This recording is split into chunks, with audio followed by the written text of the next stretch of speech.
Hey everybody, this is Dr. Matt Joosse at Joosse Family Orthodontics in Williamsburg, Virginia.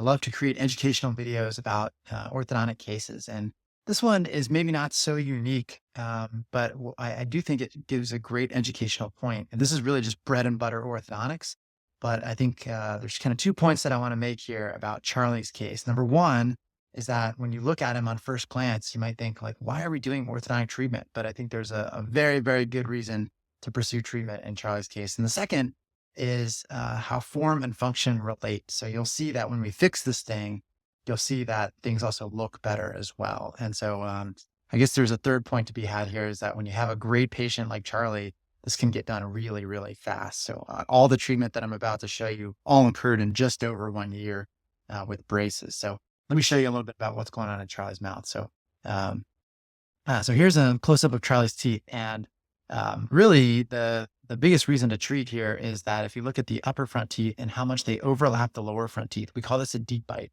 I talk about deep bites in many of my videos. Deep bites are very, very common.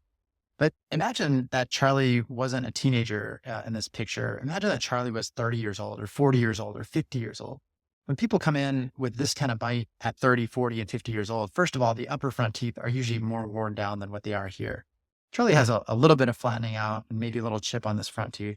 The lower front teeth are usually very, very flattened out at that point. And then they begin to, after they're wearing down, they begin to chip and they begin to break down. And there's not a lot of good solutions to repair broken edges of front teeth. Why is that? Well, there's not a lot to bond to. There's not a lot of enamel to bond to.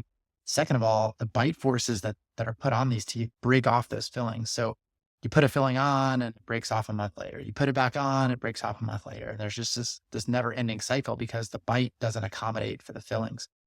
You don't really want to pursue crowns because crowns have their own set of challenges and certainly don't want to take out the teeth. So this is one of the things that we treat often in teenagers because we can create a much healthier bite atmosphere by having less overlap of those front teeth.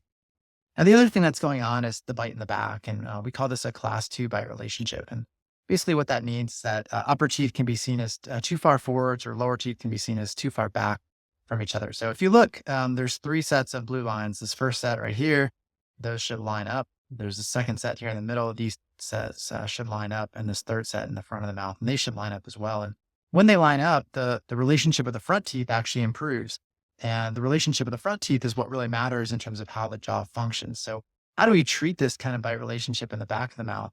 Well, we wear rubber bands, and when we wear rubber bands like this with braces, upper teeth backwards, lower teeth move forwards. And all of a sudden we get a bite relationship that looks like this. It's a nice zigzag formation. Those lines are pretty much completely lined up like they should be. And you see a really great bite relationship in the front of the mouth. Now, the main thing that we were treating was creating less overlap between the upper and the lower front teeth. So here you can see a lot more of the lower front teeth than when we started. Much, much healthier bite relationship than when we started. Much healthier bite relationship for the long term here in Charlie's mouth. And here's a comparison of the start to the finish of that bite relationship in the front of the mouth. So you can see quite a dramatic change. Like I said, this should give him protection from wearing down those teeth in the future. What I really love is that when you make those corrections, that kind of relationship between form and function. And so when you improve the function, sometimes the form improves too. And I love Charlie's smile, how it improved. Again, this was just over 1 year of treatment, maybe 13 or 14 months of braces treatment with a great patient who wore rubber bands. And this got done really, really quickly. And so Charlie, loving your new smile. Congrats to you. Thank you for being an amazing patient. We always say that every treatment we do is a partnership. And when we have great partners in treatment like Charlie, we get great results and we get them fast. So thanks for listening.